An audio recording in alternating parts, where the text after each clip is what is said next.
Si vous avez apporté de nombreuses modifications à votre document Excel Web App et que vous ne voulez plus au final les conserver, vous allez pouvoir restaurer une ancienne version puisque les annulations des actions dans l'application sont limitées.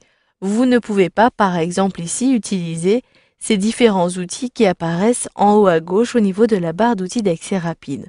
Et même lorsque vous allez fermer une application Excel Web App, vous n'allez pas pouvoir la prochaine fois retrouver les annulations de la fois précédente. C'est pour cela qu'il est possible de restaurer plusieurs versions. Sachez qu'il ne s'agit pas des mêmes manipulations depuis votre espace SkyDrive perso ou SkyDrive Pro disponible depuis Office 365 ou SharePoint.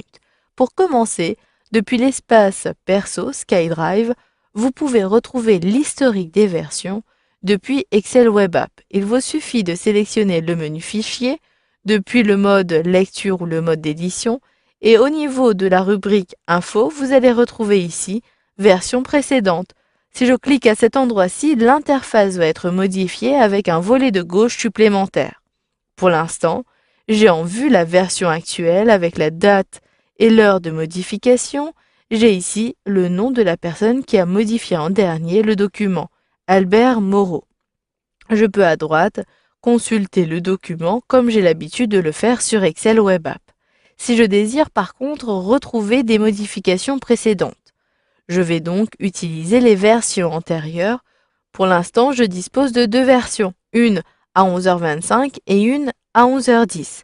Si je clique à cet endroit-ci, je m'aperçois automatiquement des modifications que j'ai apportées. Je n'ai plus le même type de graphique puisqu'ici il s'agit de courbes et si je sélectionne ma version actuelle, il s'agira plutôt d'aires que j'ai créées. D'ailleurs, la donnée n'est plus la même. Ici, j'approche plutôt les 35 000 et si je sélectionne plutôt la version de 11h25, je vais avoir une donnée plus basse avec ici plutôt 5000 pour le 1er février 2012.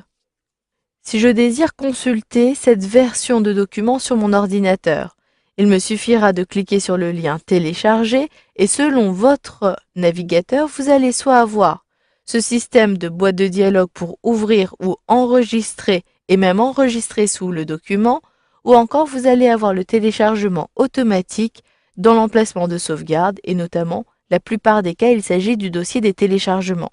Ou encore, la dernière possibilité est d'avoir un explorateur Windows, comme c'est le cas ici, et il me suffira de saisir le nom de mon document. Je retrouve mes bibliothèques, je double-clique dessus et je vais sauvegarder mes graphiques à cet endroit-ci. Je clique sur Enregistrer et pour consulter mon document, soit je sélectionne ici Ouvrir, ou encore je peux depuis ma bibliothèque, l'explorateur Windows, retrouver le document que j'ai sauvegardé. Ici, je ferme mon explorateur Windows. Je vais restaurer cette version qui m'intéresse. Il me suffit alors de cliquer sur le lien Restaurer dans le volet de gauche. Automatiquement, la version sera restaurée et je vais avoir une version supplémentaire sur Excel Web App. Ici, maintenant que j'ai restauré cette version, il me suffit de retrouver la version normale depuis SkyDrive. Ici, j'ai eu un souci de connexion. Live.com ne répond pas. Je clique donc sur Restaurer la page web. Au bout d'un instant, ma page sera réparée et je vais pouvoir voir les différentes versions. Si cela n'a pas fonctionné pour restaurer la version, il me suffira alors de cliquer à nouveau sur le lien Restaurer. Mais ici, cela a très bien fonctionné puisque j'ai maintenant 4 versions avec la version actuelle à 15h39. Je n'ai plus ici des diagrammes, des courbes avec l'air, mais plutôt une courbe simple. Maintenant, je me déconnecte et je vous montre les manipulations depuis SkyDrive Pro. Il me suffit de me connecter sur mon site office.com, d'appuyer sur la touche Entrée, de me connecter à l'aide de l'identifiant professionnel et à partir de là, j'utilise le compte d'Albert Moreau. Je saisis son identifiant et une fois que cela est fait, il me suffira de saisir cette fois-ci son mot de passe. J'appuie ensuite sur la touche Entrée et je sélectionne bien Maintenir la connexion, ainsi cela m'évitera de saisir pour la prochaine fois ces différentes informations. Rendez-vous directement depuis une bibliothèque de documents, soit depuis la rubrique SkyDrive ou encore sur une bibliothèque d'un de vos sites. À partir de cette longue liste, je désire avoir l'historique pour, ici, le document supprimé. Il me suffit de cliquer à cet endroit-ci, puis rendez-vous depuis l'onglet Fichier du ruban, et dans l'espace Gérer, vous avez l'historique des versions à cet endroit-ci. Si cette option n'est pas disponible, elle est grisée.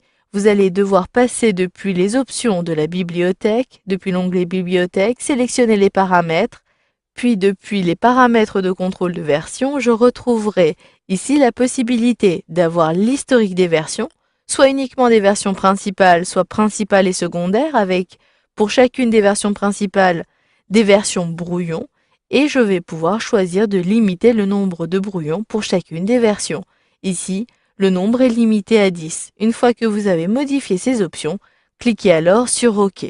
Je reviens ici sur ma bibliothèque de documents et si je choisis pour le même document que je vous ai dit l'historique des versions à partir du groupe Gérer, je retrouverai toutes les versions du document dans cette liste. Cliquez alors sur le menu déroulant pour afficher, restaurer ou supprimer une version. Pour supprimer définitivement toutes les versions, cliquez sur le lien Supprimer et validez en cliquant sur OK. Ces différentes versions seront disponibles depuis la corbeille de votre site SharePoint. Voilà, vous avez donc vu dans cette formation comment récupérer d'anciennes versions de votre document pour rétablir des modifications ou au contraire pour annuler certaines modifications involontaires sur le document.